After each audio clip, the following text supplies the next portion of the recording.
First, you got to find the right people, and you have to part ways with the wrong people. I think that's at the core of any organization. And speaking specifically to investors, if they're running portfolios, they have their own teams and you have your own company, even if it's just you. All right, guys, I'm Julian Castle. Welcome to the Real Estate Investor Group Pod. And today I have a very special guest. His name is Justin Konikow. Justin, how you doing today? I am excellent. You even said my name right. That is like 1 out of 100. Congratulations. Let's go, man. I'm glad we're starting off the podcast right. So I want to start off with a question that I think will very intrigue the audience. And that is, you suddenly lose everything. What would you do? Man, it depends on what my ambitions are. So I'd get very clear on what I wanted, right? So I say it was real estate investing. The next thing that I would do is I would find somebody in close proximity to me or close enough that I could drive to that is doing the thing that I want to do. And I would actually offer to work for them for free just to get into proximity of that energy. Because I do believe that relationships are everything in this business. And if I've got a lot of time, not a lot of skill, not a lot of money, I will donate my time until I develop skill, which then I can trade for money, which then I could buy my time back. That's great. So let's say you were getting into real estate investing. What is that next step after you've gotten the experience and you're connected and now you're looking to buy your time back or scale? So let's pretend that I've got a portfolio of the exact right fit property that I want. I've got a good property management company helping me run those assets, and I've got everything organized on the business side, right? Because I think having everything systemized is super important. The next step in terms of buying time back is I do something called the time audit. I typically do them once a quarter, and I'll spend a week going through and writing down every 15 minutes what I'm doing. So I set a reoccurring reminder on my phone. It's not for the faint of heart, but it goes off every 15 minutes. And in my notepad, I use a remarkable. I'll write down what I'm doing at that point in time. At the end of the week of the mind sweep, that Saturday, I'll take an hour and I'll actually go through every item that I did that week. And I red light or green light it. Red light means it's something that I'm not very good at, that is not dollar productive, that I'm spending a lot of time doing that I don't enjoy. I green light the things that I really love doing that are dollar productive. And that just gives me visibility in terms of like where I'm deploying my energy. That's amazing. And I want to talk about the benefits of this. What has it changed in your life since you started doing this? It's changed our entire business model. So we're located in Southwestern Ontario, Canada. We do residential. Commercial is actually where I started in real estate. I worked for Royal LePage Commercial for a number of years, was doing a lot of tenant representation, office buildings. And when I got into brokerage ownership, the first year we actually had so much success. We had agents calling us from our previous brokerage that wanted to join us because we were very heavy on the creative and the marketing side. And they saw that that's kind of where the puck was going. We actually almost signed a lease for a 4,000 square foot office. We had actually found an off-market deal, which a partner of ours turned into a building known as the Ironworks in London. Wicked deal, amazing, amazing investment opportunity. And we were going to become a tenant in that building. And we did a time audit right around December. And I remember like it made sense. Like everything made sense for us to move into that office. But when we did the time audit, we realized what we didn't want to become was another brokerage. Like, no qualms against the brokerage models that are out there. But if you get licensed as an agent, Julian, you typically interview brokerages and what are you going to do for me? Where am I going to go for my license? That's just the industry. We didn't want to be that. We wanted to be a company that specialized in selling real estate at an ultra high level, but be more of a company like Tesla, that when you call Tesla and you get a car, you know what you're getting, than just some big brokerage house where you get a random agent. So by doing a time audit, you ask, how did that help us clarify our business? It gave us clarity on our ambitions and where we were going versus the tasks we didn't enjoy doing. And we decided not to move into that office. Instead, we moved into this amazing office, which has brought us more in the direction of what we actually want to be versus another mom and pop shop out of kind of a retail plaza, if that makes sense. Amazing. So let's talk about your company. What do you guys want to be? What do we want to be? Yeah. The most trusted name in real estate. I mean, you just experienced it firsthand, right? I want people globally, if they think the words real estate, to call Justin, because Justin knows everybody in every market and can find the right person for you if it's not in my market. If you're in my market, I wanted you to work with us. Most brokerages are stuck on like one asset class. We do something called focused diversification, meaning we cover residential, commercial, investment properties, land development, recreational, you name it, we do it. We have silos and Navy SEAL teams that execute on each one of those and commanders in each of those silos. They operate using decentralized command, but everybody in my organization They have very similar core values and they operate at a certain level of excellency. My prime partners globally operate the same way. So I hooked you up with somebody not many people can get access to within the span of a week because of the relational business. So you say, what do you want to be? That's what we want to be. I don't want a million offices. I don't want a million agents. I just want to be known as the most trusted name in real estate. That's great. And so I want to talk a little bit about this systems that you put in place with the people. Tell us, what is it that you do that makes it so that you can run this team in an effective manner and help people? Well, I think you got to take care of the people first. You got to find the right people and you have to part ways with the wrong people. I think that's at the core of any organization, and speaking specifically to investors, if they're running portfolios, they have their own teams and you have your own company. Even if it's just you just happen to be the admin. You just happen to be the marketing. You just happen to be the contractor. You happen to do everything until you have enough money that you can hire. So then I think the next step is really speaking with your team and sharing your vision for what you're creating with them on a regular basis. I used to only do it once a year. Now we try to do it every quarter. So we'll set a yearly goal setting with every team member. What are your ambitions? What are your dreams? I don't want a bunch of mini-me's. This isn't the purple cobras from the movie Dodgeball. I want to work with people that want to just be excellent at what they do. So then when you get around a culture of people that align, and the three words, I think people think of us as very creative, very driven, and very connected, right? So if you're not driven, you're probably going to find your way out of my ecosystem. If you don't care about collaboration or creativity, you're probably going to find your way out of my ecosystem. Going back to the core of it, how do you develop those systems and operate with decentralized command? If you have clear core values, then the systems that you build should adhere to those values, right? So to give you an example, say my commercial team's out here working today and they're amazing at sourcing land development deals. We do a lot in the leasing space. We do office building, sales, and everything you can imagine. What we do is, instead of micromanaging them and giving them checklists and checklists and checklists, which nobody wants to do, we train them on the principles of sales. How do you become great at real estate market intelligence? How do you service tenants, landlords, buyers, sellers? What are the key things that those people are looking for? And then we try and systemize it within their workflow so that they work on the skills, less the tasks. And then operationally, we're constantly auditing them, asking them, what do you need support-wise, TC-wise? What do you need support-wise from the marketing perspective? And now with the advent of AI and technology, we're working on a whole new set of tools for them, right? So that's how we do it. That's amazing. So you mentioned something very important, which is the vision. You said you want to be the most trusted name in real estate. Mm-hmm.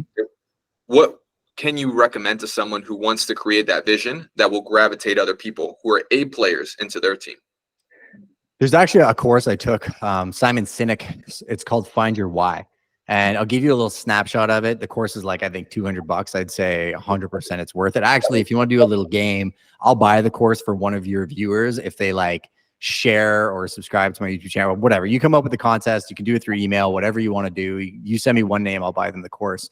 What it basically does is it makes you take 3 really positive things that have happened in your life and say your business, and 3 really bad things. And then it has you do the exercise of walking through and saying, like, what emotions did that evoke? But more than that, what contribution did you bring to people that you interacted with? And then I think our core values really do come from those 3 or 4 items that I mentioned, because when we do an after action report on our sales, we're constantly looking at how we move the needles for our clients. Say you're an investor, all you care about is your net effective return on your investment. So if I sold the property for $200,000 less than the guy would do it for 1% commission less than me for, I made you a lot more money. But what was my contribution that led to that? Probably my creativity, probably my targeted marketing, probably the fact that my ethics aren't for sale and nobody can call me and just lowball and I'll push the deal through. So if I know that those are my core things, ethics, being driven, creative, and connected, then the business that I'm building is going to track towards the things that are already inherently part of who I am and bring me joy. Versus if I do want to be, the cheapest agent on the block, maybe that is a core value. That's my value proposition, is I'll do it for cheaper than anybody else. Maybe you don't care about net affecting the best price, and that's okay. Like, there's business models out there for that. But I think it starts with doing a course like Find My Why, and really getting down to nitty gritty into what brings you joy. That's amazing.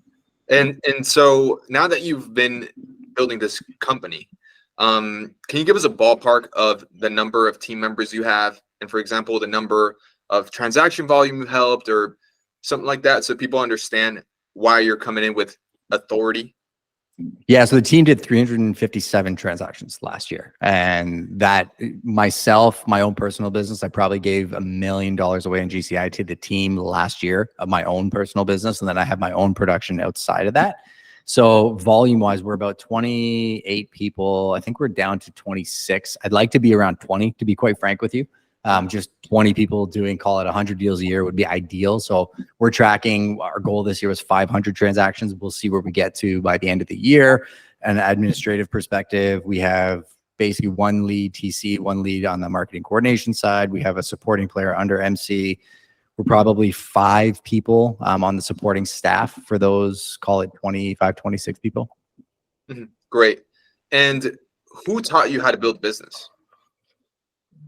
The market, the world taught me how to build a business. I mean, I got to give a lot of credit to my wife, right? So Shannon, my wife, MBA from the Richard Ivey School of Business, incredibly smart. She ran a consulting company in Yorkville for a number of years, has done some incredible case studies and worked on some amazing projects in her past.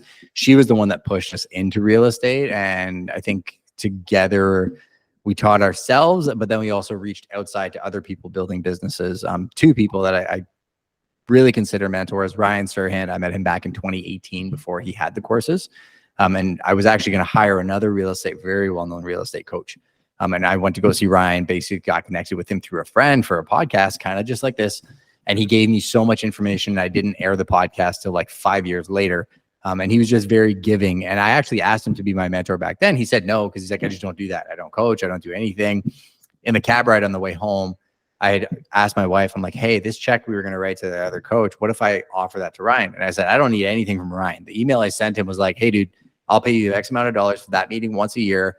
I'll give you the roadmap of what I'm doing. I just want A, somebody that I respect, that I have to hold myself accountable to. B, I just want somebody from another perspective to maybe give me some feedback that is actually a practitioner. Because I found most coaches and most people that were in the real estate space, even brokerage owners, I couldn't learn anything from because they weren't actually in production. They never actually sold real estate, where I actively am in production every single day, generating a boatload of business and negotiating deals.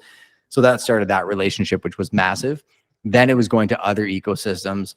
For your audience, I mean, not being able to get access to a guy like Ryan isn't the end of the world. Go find an Alex Hermosi, go find a Gary Vee, go find the Clever Investor, go find Bearded Brandon. Like, there's so many people out there that are actually doing the thing that you can get into proximity to. Talk to Julian, get involved in communities, go to events, and you'll naturally find mentors and people that by proximity may not even offer coaching or mentorship that can help you build businesses.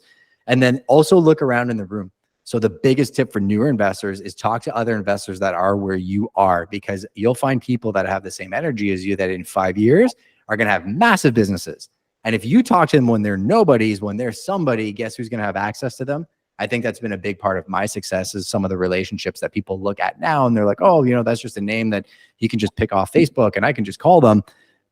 How I treated them over the last decade or 20 years dictates my access to them now. So I would also give that as encouragement to your viewers.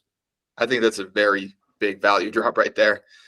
And I want to highlight a little bit about one of the people that you helped in your company, either someone where you got creative that really just highlights what you do, especially well, so that people in the audience can see, like, you know, can hear, Justin, yeah, you are the best at this. Well, I'll give you 2 case studies at like opposite ends of the spectrum. So I'll give you one that's a $4 million commercial deal that I was on vacation and got a call that they just weren't going to close, because anybody that's in commercial space knows all of a sudden the sentiments change. Nobody's ever going to go back to work. Office is crashing. Turn them into residential towers. Like, everybody reads the paper, right? So this guy got all freaked out and all of a sudden was like, well, I'm just not going to close. I was repping the seller on this deal.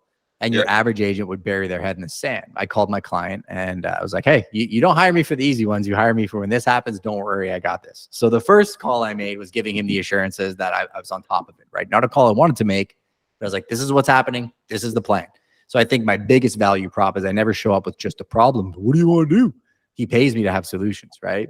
Yeah. Then I hammered through that deal. It was messy. It took some time, took some effort, took some creative relationship creative relationships to create the solution. And we got the tenant on board, we got the buyers on board, the sellers, the lenders. Like, it was a very comprehensive transaction. Suffice it to say, the deal's closed. We're still tracking it. We're still going to end up doing a whole bunch of business with them after the fact. But I think that's a good explanation of our biggest value prop. Is the deal itself is obviously a big part of the transaction, but the value between getting a deal done, the actual closing, and then post-closing is critical. Then if I go on a tiny scale, there's a postal worker that called me. I don't even know how he found me. Wanted to sell his house, and it was in a tiny little town, population 500 people. And the house was $475,000. Our average price point is like 800 to 900. And he's like, "Oh, I think my house is too cheap and you don't want to sell it." I'm like, "No, we do everything. Like, I'm here to help you as much as anybody else, because you're a human and you're as valuable as the guy that has the $4 million property." Went and talked to them. His wife was going through some personal things at the time too, in terms of needing some recovery time and stuff like that too. And, instead of pressuring him for a sale, we worked with them. We had to change the showing schedule. I probably put 50 hours into that file, where like my net effective might have been a loss in terms of my time deployment, but I don't think anybody else could have achieved an over asking price more than us, because the key here was follow back. So what the client paid for in that instance, that you probably don't get from most agents, is that we will go in and we will reverse prospect our database. I'll go in and see every agent that sent it out to a portal. I'll call 5 agents a day. We'll target, we'll go back to our mailing lists, and we do so much in terms of follow back that's what ends up yielding the interest that nobody else in his market was getting. Lots of other properties for sale, but we were able to make his property stand out, get them a solution that was an absolute godsend for their family, and really have an impact to them in a big way. And that's what fires me up, is being able to put my head on the pillow at the end of the day and saying, "Sure, I charged X%, but I brought you X% back in value. I could have charged you more, but I didn't. And I feel good about the transaction," then make you feel like anybody could have done that. Because that was my experience in real estate. Agents set up a portal. I find my own property. They open the door, they get paid. 3 agents come into my house, give me the comps. I pick one, put a sign up, and then I get an offer in 3 days. Like, what do I need an agent for, right? So both of those stories kind of showcase the extremes of that. Gotcha. That's amazing.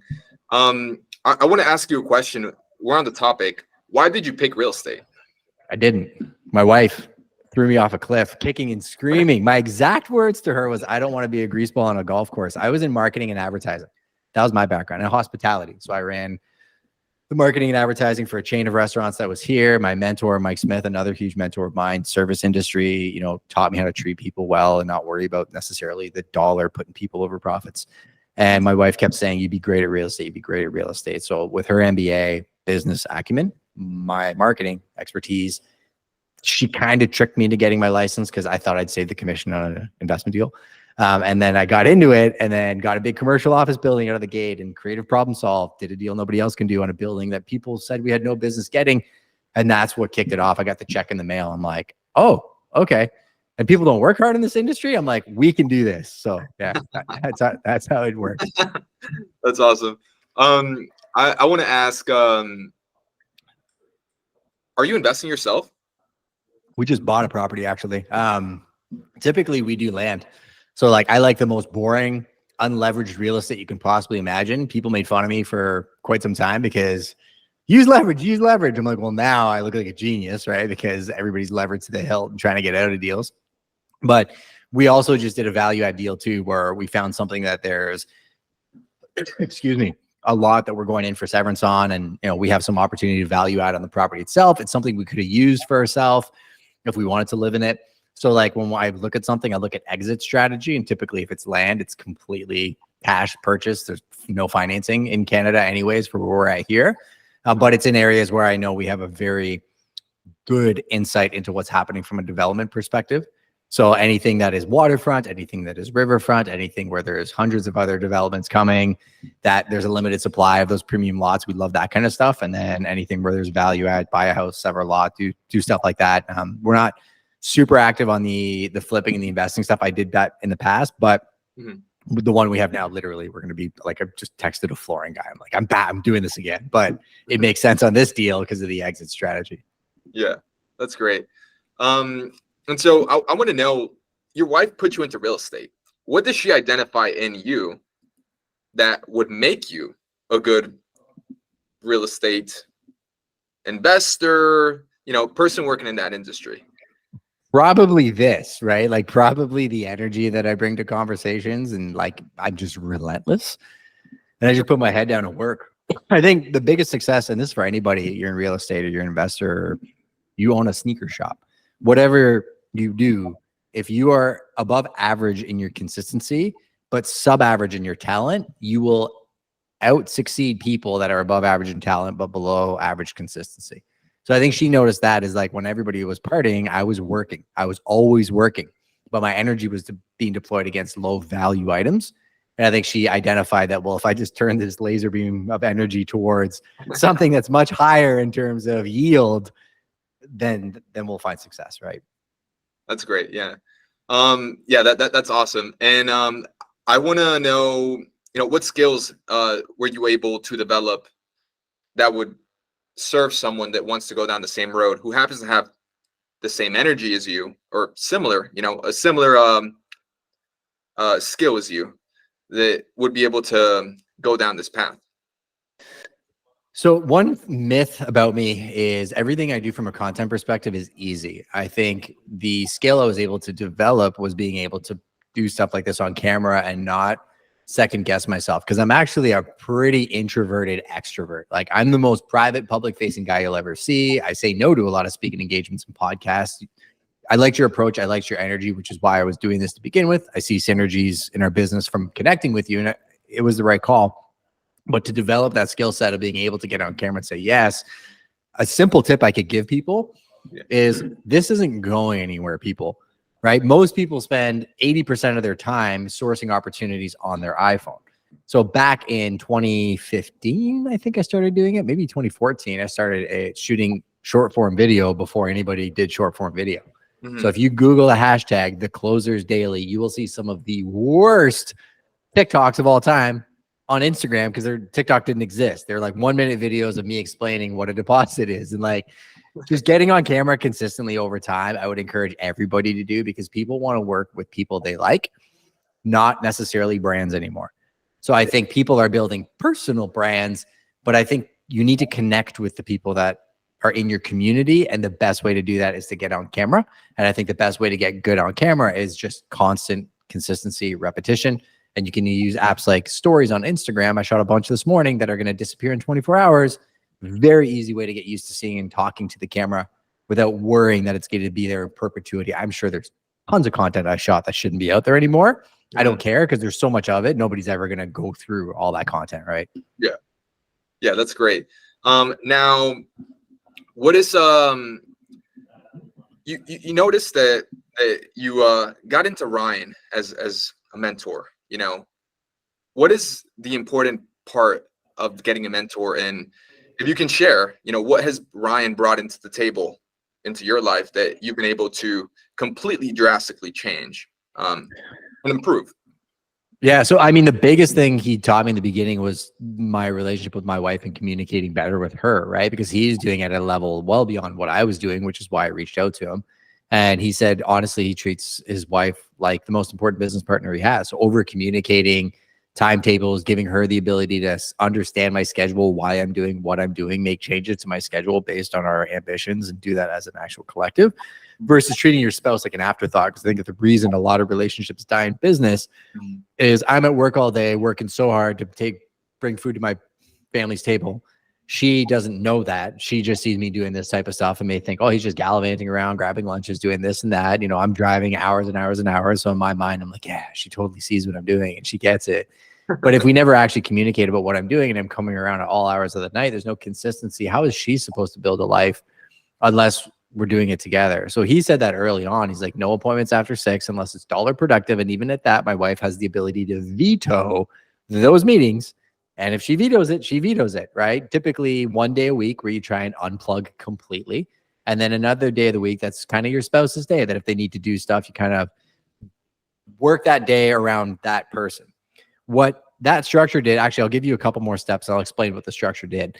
The other thing he said was any repeating tasks you want to do, Julian Castle, you want to put out videos every single day, you want to shoot, record, you want to prospect, you want to do phone calls. That happens Monday to Thursday. Leave Friday off, leave Saturday off. Reason is you'll actually pack a lot more work into the Monday to Thursday timeframe, knowing those are your only repeating days. The reason you leave Friday and Saturdays off is in case you need to take a 3-day weekend, or you want to just unplug, or you need to work on something else. You have Friday and Saturdays, those flex days. Sunday, let the equipment rest, right? What ends up happening though, 70% of the time, you're still working Friday, Saturday, right? 3 out of 4 weekends a month, I'm usually working Friday, Saturday.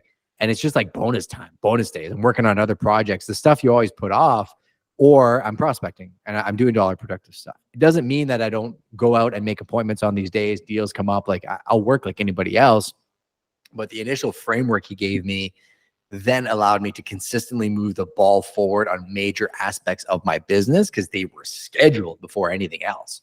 Then the appointments that I make with a listing that I just got right before we did this call, then I can slot those in around what the ideal calendar looks like. And those people respect me more because I tell them, well, you're hiring me because I'm the best at pricing, marketing, negotiation, and prospecting.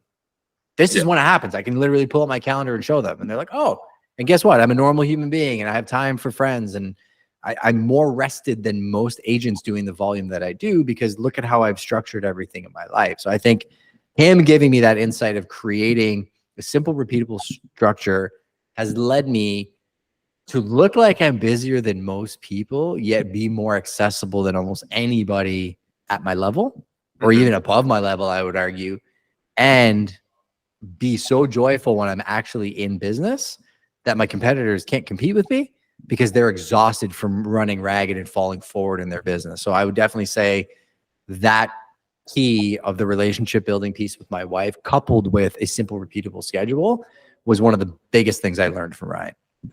That's amazing. Yeah, I definitely see why that would bring a lot more to your life because you have scheduled yourself for Monday to Thursday to be able to work. And then Friday and Saturday are a bonus. And so you cram in everything in your Monday to Thursday. And then Friday and Saturday you can focus on, you know, the extra stuff that actually moves the needle. And what's funny is as I think about it, like as I said that, I have a very simple morning routine. Same thing every single day. And I still do it. The only days I kind of don't do it are Sundays because I usually sleep in. But like when I got stuff going on, I do it on Sundays too. Like it's become such a pattern, like brushing my teeth. I don't even think about it anymore. You know, and then, but the days where my wife's like, let's go to Collingwood or let's run up to Muskoka or let's go down to Florida is not a big deal. I don't freak out. And all of a sudden I got changed my whole world because she wants to go away for a day, right? It happens pretty rarely, but yeah, man, that pattern of like when you do things, it really does make a difference because you don't have to put mental energy into preparing for the thing. Because I know 8:30 to 9, I red zone with my team. We role play. We talk about open files. I know this time I'm doing this. This time I'm doing this. It takes zero effort. It sounds crazy, but it actually gives you more freedom to go to the beach and go fishing and do other things because the work has a time and a place. And I think what I developed from that initial conversation with Ryan was my priorities are very different than Ryan's. My business is very different than Ryan's. My priorities are faith, family, fitness, fun, finances. So I built my entire calendar around that in that order. So I am right with God. So I'm in a good relationship with my wife. So I'm in a good place that I can take care of my body, my health. So I can go out and have fun so that I can go do my job and not hate my job for stopping me from doing those top things. And I think a calendar is such a way to gamify your life around those items. The calendar seems to be a very big pillar in your life. What calendar tips can you give us? Well, you can go actually, you can go to justinkonikow.com. Like I actually have my map there in the resources section. It's free. I don't coach it. You can't buy me. I put it there and there's all kinds of videos people can watch around how I do it. Use the time audit tip I gave at the beginning. Yeah. And then start time blocking, right? So I started off really slowly being like, well, what do I need to do on a daily basis? Morning routine. I wake up, I take my vitamins, I pray, I move, I typically learn something, and then I hit all my emails and comms, and then I mind sweep and time blocks to like organize everything. Then I hit my team trainings and I do this, whatever. Build that structure first. Then I'm like, how much do I want to do that in a week? And then think about how much do I need to do it in a month to really move the needle? And think about how much do I do it in a year? You can get crazy and go bi-yearly and quarterly, but once a day, I'm typically mind sweeping and organize my calendar. Once a week, I'm organizing my week. Once a month, I organize my month. Once a year, I organize my year. And when I started unlocking those little days, get this though, right? Yeah. I got a family. I love fishing. Yeah. right? I love fly fishing. I go on a drift boat trip once or twice a year. That fills that cup because I'm not at a place. My daughter's young. Time with her is important. So like maybe in 20 years, when my wife wants me to kick off for the day and go fishing, maybe I'll do more trips like that. Yeah. But this year I'm like, I'm going to do 2 trips. That's it. So I'm not worrying about planning it because I'm like, this is when I do my 2 trips. Amazing.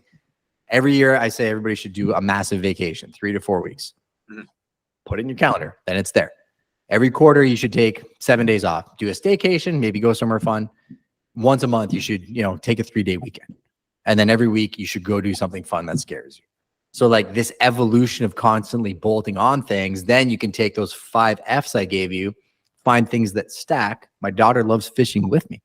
So maybe the fun thing we do this week that scares us is go to a new fishing spot and like we're taking care of our family, doing something that's fun. And oh, guess what? My fly fishing guide happens to be massive in the agricultural space, knows tons of farmers, and we do a lot of agricultural business. Well, if I go on a drift boat trip with him, I'm probably going to get some business out of it or have a conversation around how I can help him, he can help me. And it happened on the last trip. So now I'm stacking my fun with my finances and everything else. And I treat it just like a video game, man. Like that's how I look at my calendar is how can I deploy my time, which is a resource, against what I want to obtain in business and gamify it so that I'm stacking the things that I love doing with the people that I love doing it with, which ends up making us all a whole lot more money, right? Yeah, that sounds great. I love that. And people are going to take a lot from this because they're going to see that the way you structure your life gives you the ability to have fun and also enjoy work, because life's not all about work, right? Amen. So that kind of is like it gives you the drive to be able to do really well so that you can de-stress something with something fun. So now I want to talk about, you mentioned that when you first started your own company, that you saw a lot of brokers that you were working with previously. They decided like, hey, like you're doing something that looks to be like the future, and you attracted them. Did you do something deliberately to attract them? And how can someone else do it so that they can attract other people? It would have been the content creation. That was without a doubt the biggest piece. Is the amount of people that actually interact with your content are a fraction of the people that watch it. So I get these conversations all the time where it's like, I saw a guy at the grocery store the other day and I haven't seen this guy in 4 years. And he talked to me like we were best friends. He's like, oh yeah, I watch everything that you post. I don't think he's liked a single post or commented on anything because he's just not that guy. Right. Yeah. So doing the content over time will attract the right people and repel the wrong people. I mentioned faith. If you have somebody that absolutely hates Christians, then I'm probably not the guy to work with you because I talk about my faith. I'm not going to stand on a soapbox or anything else, but I'm also not going to hide it. I'm also very ethical. So if you're going to find somebody that wants to do something underhanded and shady in real estate, I'm also not your guy. So if you're an agent that's looking for a brokerage that is shady and underhanded, definitely don't come work here because you're not going to last, right? So that's how you find and attract the right and wrong people, is by understanding kind of who you are and then projecting, communicating it effectively, consistently long enough to trigger conversations or thoughts, right? And I think that was the key kind of in the beginning. I need to put an asterisk to that. I didn't recruit a lot of those people because I didn't want to recruit at the time, right? We wanted to build the foundation, and I still don't recruit. Like we have a waiting list. I have one guy coming in for an interview today. Somebody came in last week. And I'm still very, very tentative and very protective of the culture. Like I said, I'd rather spend more time. Every agent I hire is actually a net loss to me because I have to end up investing a lot of my time, give away a lot of my business to my team. I'd rather work on the systems and operations and create more content because that is ultimately going to create more money for us. But if the right people come into our ecosystem that are a cultural fit and a net positive, meaning they add something to us, we add something to them, 1 + 1 = 3, that's when the opportunities arise. But if I feel like I can't serve them to the capacity that they need to be served, they can't serve the community, not Justin, but the community at Prime, then also not a fit, right? So it was the content, but then it was also being able to say no versus the bright, shiny object of, oh, look, I got a team of 40 people or 60 people. Like anybody cares or it means anything to anybody but agents that are ego-driven, worried about agent count and office count. Yeah, gotcha. So definitely the values and being able to make that content. Now, you talk about system and processes. Where do you learn how to implement those system and processes in your business? Oh, it was forced learning. I'm the worst. As you can tell, my energy is like being shot out of a cannon. I just a lot of just overwhelm, right? Like falling forward, so many things to do. And it was on my reminders list, then my notes, then my check. Like I had a million checklists. I've used every CRM known to man. I've used every project management system known to man. But I kept reading books, right? Like Atomic Habits, The Culture Solution, Who Not How. I'm reading One, Buy Back Your Time right now. Like I was always learning and thinking about how I could systemize things. Actually, the Benham brothers, David and Jason Benham, ran the largest REO investment company out of North Carolina. Amazing story. Were actually mentors of mine too. I'd read their book called Whatever the Cost. They lost a deal with HGTV, and they ended up building their business from the ground up to do like 800 transactions a month at the peak. Like they were the go-to guys for REOs and investment properties. Yeah. And I went to sit down and met with them, and they opened up their doors and showed me their systems. And they're like, oh no, everything we do is like a conveyor belt. I'm like, I couldn't wrap my head around it. 800 deals a month. How do you process that? And they showed me, and they're like, this is the conveyor belt. This is the system. Take everything that you're doing that takes 20 clicks, make it 2, right? And then what ended up happening down that path was every time I'd come across something, I'm like, okay, a call comes into the brokerage. How can we automate that so that person gets imported to our CRM? They get assigned to the agent, so there's no delay in us getting back to them. They get tagged appropriately, so when we follow back on our marketing, we know who to tag. Like we would always be working on our systems, and that was the inception of it. And I've taken that and run with it. And now I try and do less systems, try to create cohesiveness around 1 or 2 very simple platforms, and then making sure that the automations built into the systems solve for a lot of the things that would take you 20 clicks, but you could probably do in 2 now. Gotcha. Sounds like those brothers were the really big open doors for you into the system and processes. Yeah, big time. Actually, when I think it's the first time I've shared that on a podcast, because when I think about it, it was exactly that. Because I mean, they were getting calls by banks and saying, this was in like 2008, 2009. Saying, we need to sell 50 properties. I'm like, how do you get signs on 50 properties? How do you do 50 appraisals? How do you put lock boxes on 50 houses? And like, they showed me, and I'm like, oh, that makes sense. I'm like, my business is different, but I can still take the principles of that and apply it to what I do in appraising luxury homes and everything else, right? Yeah. And how'd you approach the conversation? Because I mean, from my perspective, someone will be willing to share you their system and processes so long as there's a relationship there. Yeah. Most people can't just go up to someone that's like really big in the industry and say, hey, can you show me your system and processes? I think when I think back to that conversation, I remember I was in my sauna. I had, long story short, but I had a health issue. So I actually needed a new hip, and I was going through like recovery and like prepping for that. So I'd read every morning in the sauna. I read their book, and it was a similar story to Serhant, where I read the book and then I just cold emailed them. Like I read something in their book that triggered for me to be like, hey, I'm going to reach out to these guys and just see if I can meet them. So I emailed them, and I got the standard gatekeeper response. Oh, thank you so much. You can go to their books and podcasts and blah, blah, blah. Like they were huge in the media at that time. And, they were all over the place speaking. They still are.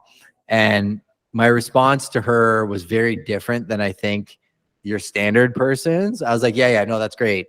I'd be willing to pay them X amount of dollars for an hour of their time. And it was a stupid number at that time for my business. I think it was like 10 grand. And their response to me was the same as Ryan. So they responded to me, and they responded this time themselves. They're like, hey, you don't have to do that. Just come down on these dates and we'll make time. That was it. That was the response. When I asked Ryan to be my mentor, I made him an offer for a check that was bigger than that. And he said, no, I don't do that, but you're welcome to come to the office anytime. I think the way that I approached it, and when I emailed Ryan about the mentorship, I said, I'm not going to email you every week. I don't expect you to pick up my phone call. I just want to meet you once a year. That was it. I know you're busy. I'll pay you this amount of money for that one meeting. He's like, who is this crazy person? They thought the exact same thing. I remember after, we've been friends for years now. And when I went back to see them, I went to see them for the first time. I could tell the first hour of that meeting, or the first probably 45 minutes, was like, is this guy going to stab us? Or is he some crazy person just off the street? And they were like, what's your story, man? And I was just blatantly honest with them, told them everything about what we were dealing with. I probably overshared about things we were struggling with at the time and why I really wanted to talk to them. And that definitely led to a bit of a brotherhood. We actually went and worked out before we had the meeting. So they owned a CrossFit gym where a bunch of the NASCAR drivers kind of operate. We went and worked out, pushed myself through a workout with my wonky hip, which they knew about. And I think when we were done doing that, we joked about Chick-fil-A because we didn't have Chick-fil-A in Canada. And I pounded 3 sandwiches, I think, because I like it a lot. Then we went there, and I mean, we broke bread, right? And I think it was the same thing with Ryan. When I met Ryan, when I left his office, the way that I forged a relationship with him was actually through his team. So I know at that time they were working on systems, which they weren't great at, but we were actually pretty good at. So I pulled my entire CRM action plans and I sent them to his team members. I'm like, hey, I think you could use this. Like, this is the CRM we use. These are action plans. Have fun, right? The stuff we spent years building, I just gave it to him for free. For them, I was trying to look at ways of adding value to them beyond just saying, hey, tell me your secrets. And then by being in collaboration with people, just like Ryan did, just like they did, they tend to all of a sudden want to solve your problems. Because here's the secret. Most people that are practitioners and have actually obtained something love solving problems. So if I show up to meet them, and instead of, I never ask for a photo op from either of them. If they feel like I'm not there for the photo op and dance monkey because I'm going to put a photo of you on my Facebook and become rich because I know Ryan or I know you guys, it changes the dynamic. And if you give a practitioner a problem, they actually get excited because they're like, I like solving problems. And then here's the real secret. If you come back a year later and you're like, hey, I did everything you told me to. This is what happened. This is what was good. This is what's bad. New problem. They're like, oh, this guy's actually doing it. And then you let them do their thing. You do your thing. And you come back a year later. And you're like, all right. I did this. And oh my gosh, I have more business I know what to do with. What do I do now? Like, that is always the progression I find with those mentorships. Yeah, that's amazing. I've never had someone openly share something like that in the podcast. Well, there you go. Yeah, it's honestly a great way to add value to other people and to also get value yourself and grow so that then you can give more, right? So, yeah, and I think it's like you find your ecosystem. So like I work super close with Ryan and his team. I'm definitely like I'm one of their ambassadors globally out in London, Ontario. Like there's only 7 of us. I don't know why one is in London, but I happen to be the guy. But I think that came by proximity of like supporting the other players on his team and like his ecosystem and what he's doing fits with our core values. Other ecosystems don't. And I think you have to say no to some places to open up doors for others. And I think when you get around proximity, just like I said earlier, of other investors and people that are doing things that you want to do, you're going to gravitate to some people who are doing it at your level, some people above your level. And then you start reaching down and helping people that are trying to get up to your level, like you're doing with the podcast, right? Yeah, that's amazing.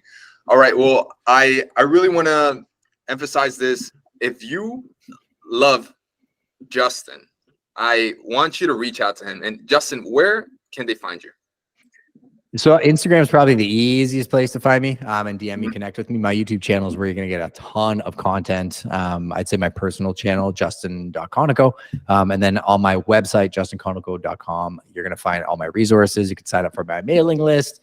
Again, no fridge magnets, no calendars. That's where I give insights and tools and a lot of things that you don't get on the other platforms because it's a very, very curated list of people. So I give out free PDFs. Sometimes I'll do random pop-up Zoom calls where I'll walk through like the actual systems and I'll show people my CRM and my action plans and all that stuff. So justinkonikow.com/resources, Instagram if you want to actually DM me, and then YouTube if you just want to hang. Awesome. And any parting words for the audience? Do nothing out of selfish ambition or vain conceit, rather in humility, value others above yourself. So if you encounter somebody today at the grocery store, it looks like they're having a bad day, give them a smile, encourage them, because at some point in my life, I definitely needed encouragement and I was given opportunities that I feel like I have no business getting. So pay it forward to somebody else. That's amazing. All right, Justin, thank you so much for coming on the podcast. Looking forward to maybe doing a follow-up sometime in the future. So thank you, and I wish you a good day. Well, I'll come hang out when you get that deal done, brother, and enjoy the podcast, enjoy your group, and I'm definitely going to be keeping an eye on it for you. Thank you, man. Yeah, see you, dude.